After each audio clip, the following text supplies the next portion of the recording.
Black Panther is the latest installment in the Marvel Cinematic Universe, starring Chadwick Boseman as T'Challa, the Black Panther.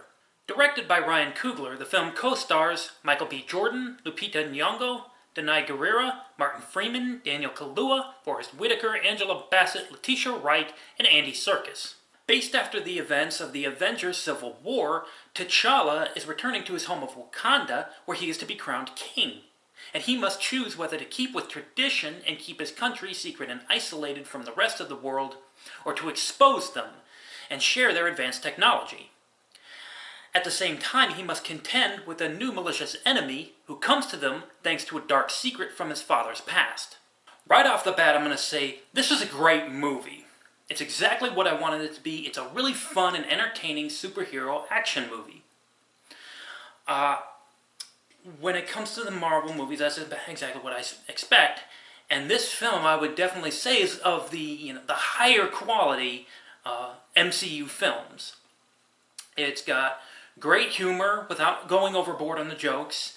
It's got some really interesting, well-written characters, and it's got a political message that I think was well done without really seeming too preachy. The entire cast does a great job. Boseman and Nyong'o have great chemistry in this film. Chadwick Boseman plays Black Panther wonderfully, and Lupita Nyong'o she's an amazingly charming actress. I love her, and she brings that charm to her role. Letitia Wright plays T'Challa's younger sister, and she's got this really bubbly, excitable personality, and she's got some really good lines too. I really liked her. Danai Gurira, who I was confused while watching this film because I recognized her character. She plays this general named Okoye, and I recognized her throughout the movie, but I couldn't put my finger on where I knew her from. And then after the film, I realized she was Michonne from The Walking Dead, and it was the hair, or lack thereof. And she's bald in the movie, and in the show, she's got, these dreadlocks. So I didn't recognize her, but I love her in The Walking Dead. She brought that same badassery in the movie to her role in this. Andy Serkis reprises his role as Ulysses Klaue from Age of Ultron, and he is just a straight-up eccentric maniac in this film. He is balls to the wall nuts. He's not in the movie very long, which is understandable, but I loved his character. And then Michael B. Jordan plays the main villain, Eric Killmonger. And I don't really know Michael from anything. I didn't see Creed, but he's a fantastic actor, based on this. And his character is also really well written. He's the kind of villain that, he's got some typical villain traits, but he's also human. He's sympathetic, and they give him enough backstory to where you can really understand where he's coming from and why he's doing what he's doing. I will say, though, I think they push him a little too far into typical villain territory. And it's not his anger, it's not his quest for dominance that get me, it's the way he treats other Wakandans, and the attitude he gets, which is, basically Anakin Skywalker from Revenge of the Sith. If you're not with me, you're my enemy. It just came off, like I said, just too typical, uninspired villainy. But that was it. Other than that, I really liked his character. He really is a great villain for this film. I really like what Ryan Coogler did with the story. With the basic premise, like I said, T'Challa is returning to his home because his father was killed during the events of Civil War, and so now he's being crowned king, so he's going to rule over his people, and he wants to continue this tradition of keeping themselves isolated. His, I think, if I remember correctly, ex-wife, or ex-girlfriend, Nakia, Lupita Nyong'o's character, she looks at the suffering and, what's going on with the other African countries around them. She looks at the way they're hoarding their technology, and she thinks it's selfish for them to do it when they could be using that technology to help everyone else around them. And T'Challa, while he sees her point of view, he thinks, it's dangerous for them to reveal themselves because if that, technology winds up in the wrong hands, it could be disastrous for them. So he wants to keep it, secret. And, they still care about each other. They still love each other. They just have differing points of view. And as the story moves on, we see essentially both points of view start to, show merit, essentially. Because once Killmonger comes into the picture, we see what happens when that technology does fall into the wrong hands. And because, like I said, T'Challa's father, T'Chaka, has this dark secret. Once it's revealed, T'Challa starts to realize that by keeping themselves isolated, it may have been counterproductive, and they may very well have been the ones to lead themselves to this current situation that they're in because of the fact that they didn't help when they should have. That was the wrong decision. And it's very well done. It's nice and balanced. It's not trying to shove a particular opinion down your throat. It makes it understanding where you can, see where both sides are coming down on that issue. There's a really interesting blend of futuristic technology and traditional African culture in Wakanda. I think the two best fight scenes in the film are the challenge scenes. As part of their culture, when somebody is crowned king, anyone can battle the most recent successor for the crown.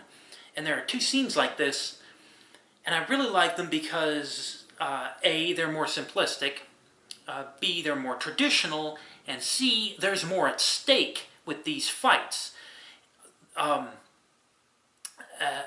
It really drives the characters and their motivations and the story and gives it more weight. And that, to me, makes them much more entertaining than just being overly flashy. That and any fight scene with Okoye, who is probably my favorite character. And it's not just because of her fighting or the dialogue that she's given, but it's also because of the way she's written as a character. She has sworn allegiance to defend Wakanda. And, she has a very strong relationship with T'Challa. They're very close, and it shows that. But later on in the film, when she has to choose between her loyalty with T'Challa and her loyalty to Wakanda, she, even though she hates doing it, she begrudgingly chooses Wakanda because that is where her duty lies. That is where she has sworn allegiance. And then later on, when, her choosing to, when her allegiance to T'Challa and her allegiance to Wakanda become one and the same, then she has no problem, doing it. But that's what I love about her character. She's very dutiful. It's a great movie with some great performances, but there are some problems. There's nothing like glaringly bad in this film. There's nothing that would break this film. It's just mostly small things that are sprinkled throughout the film, and they do add up. When you have just a whole lot of little things, they do add up, and though they can't usually break the film, they are distracting enough to where they can actually bring down, an opinion of the film. For example, the heart-shaped flowers that give a man the Black Panther's powers, there's not one, there's an entire garden, and no one else is eating them. You could have an entire army of Black Panthers.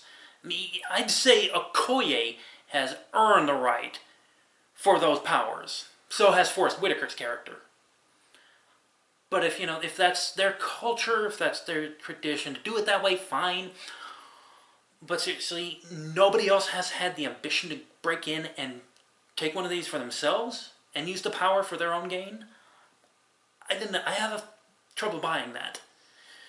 From a storytelling perspective, I can see how it would be symbolic, which I don't want to go into without, giving spoilers. But from a common sense perspective, it doesn't make sense to me. Also, the visual effects.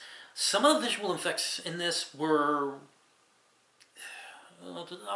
pretty bad for a Marvel film. I don't usually get on visual effects, and even though oftentimes I saw them, I could tell they were fake. They didn't bother me. Like, they have an army of rhinos that they've trained to use in battle. They were totally fake. That didn't bother me. But when I see the Black Panther and Killmonger and they're fighting and it's nothing but CGI, it's distracting. It's bothersome. And I'm sorry, but after the Jungle Book, the visual effects should be perfect. There are also some plot holes and plot conveniences throughout the movie. Again, they're mostly just small things. But then there's the Killmonger and Claw. They're working together, and it doesn't seem to serve a purpose. Yes, we get some very entertaining, a very entertaining performance from Serkis. But other than that, there's no purpose to it. All it really does is it serves to bring in Martin Freeman's character, but it doesn't advance the story at all. You could have skipped that entire thing and just introduced Killmonger, pretty much getting into Wakanda. I mean, I didn't really see the purpose. And lastly, the movie just seemed a bit bloated. I mean, it's not that I think that it was, way too long. Like they could have kept back a half an hour. Not that much. But it did seem that there was a little too much going on in this film that they didn't really need. For the most part, it was fine. It's just, again, another minor inconvenience for me.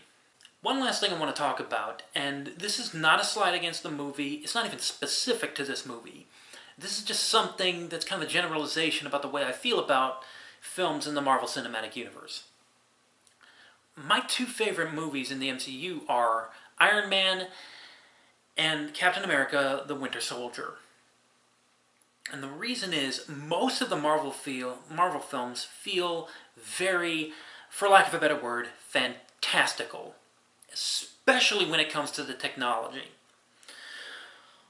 But Iron Man and Winter Soldier, they seem more grounded in reality. Yes, they do have their fantastical elements, more so Winter Soldier, but they're grounded enough to where I can actually accept them. And those are the kind of films that I really like, that I'm able to really embrace.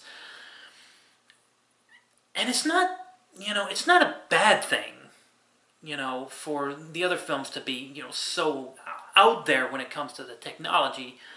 It's one of those things that, for me, personally, it gives me a hard time truly accepting them.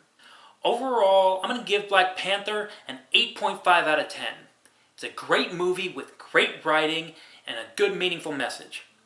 Small idiosyncrasies throughout the film are enough to be distracting for me, but not enough to keep me from enjoying the movie. Well guys, that's what I got. Thank you for watching, and I will see you next time.